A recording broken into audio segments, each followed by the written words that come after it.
A beautiful teaching often shared in Buddhist communities supports us in placing race in a social context. It's called the Two Truths Doctrine, and it describes two realities in which we all live: ultimate reality and relative reality. Simply stated, in relative reality, we are some bodies, formed, habituated, ego-driven, and relating to life through concepts.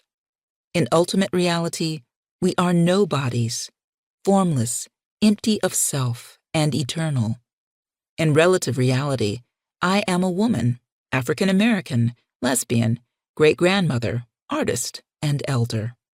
However, in ultimate reality, I'm none of these things. I am beyond conception.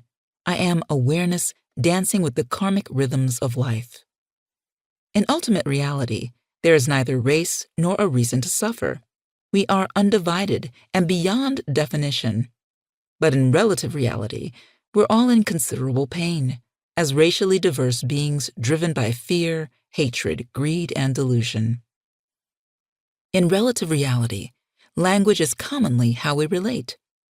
Talking about race is messy because it brings to light our racial beliefs and values expressed in ignorance, innocence, and righteousness. Many of us show up with good intentions but are braced, bruised, and afraid. We put our foot in our mouth. We get scared, become frustrated or belligerent, or just shut down.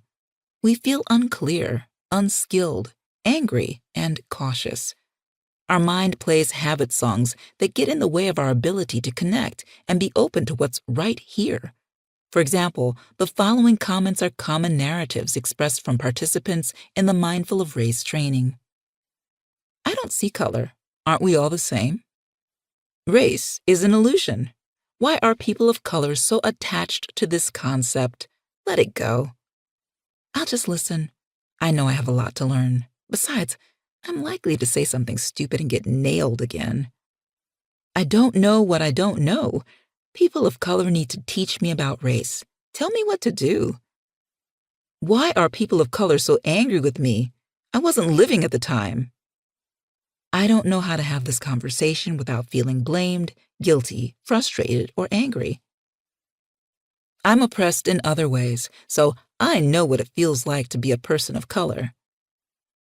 We can't really talk about race because there aren't enough people of color in the room. People of color commonly say, right, we're going to talk about race. This means that, in addition to being disturbed by white people's ignorance, I'm going to have to teach white folks what they choose to deny knowing: amnesia of whiteness.